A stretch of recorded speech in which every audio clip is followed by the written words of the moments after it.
And so this trip to India kind of reawakened that sense of how blessed I am to.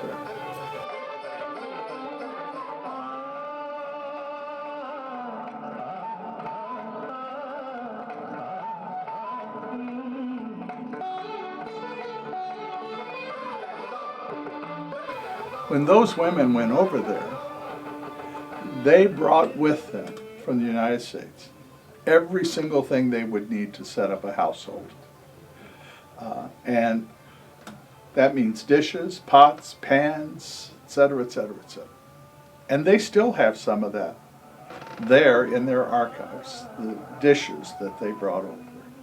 Imagine what it was like in 1947 when you're coming to India, you're dressed head to toe in a black habit, you got this starched bonnet on your head.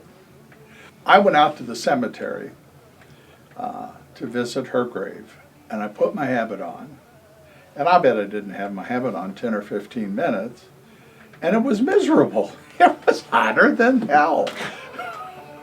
I mean, so it just was amazing. Yeah. There are a number of sisters that are currently in India who knew Sister Lawrencetta, and to talk with them about, you know, she might have been their novice master, she might have been their superior at some point, etc., etc. In their estimation, she was just an absolute hero. They have her picture in every convent they have. I mean, it was somewhat akin to how in friaries and rectories you have pictures of the bishop and the pope and whatever. And she's just right up there with them. Well, the second day we went up to Mokama, which is where the actual first convent and hospital was built. And that is 100 kilometers from Patna, which is approximately 60 miles. And that drive took us 3.5 hours each time we did it. Partly because of the roads were pathetic, partly because of the big trucks, partly because of the animals, cows, buffaloes, goats, pedestrians, people on bicycles. I mean, you never could get any kind of momentum going. So it took us 3.5 hours to make that 60-mile drive. And both the second and third day that I was there, we made that trip.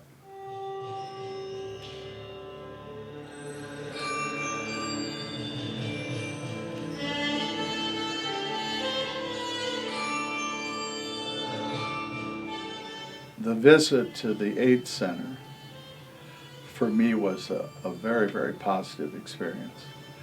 And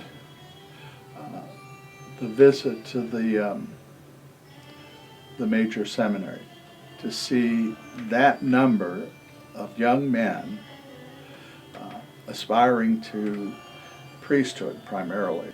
I guess what I never gave much thought to is a child that's born of a mother who has AIDS, I presume, always is going to be born with AIDS, or at least often.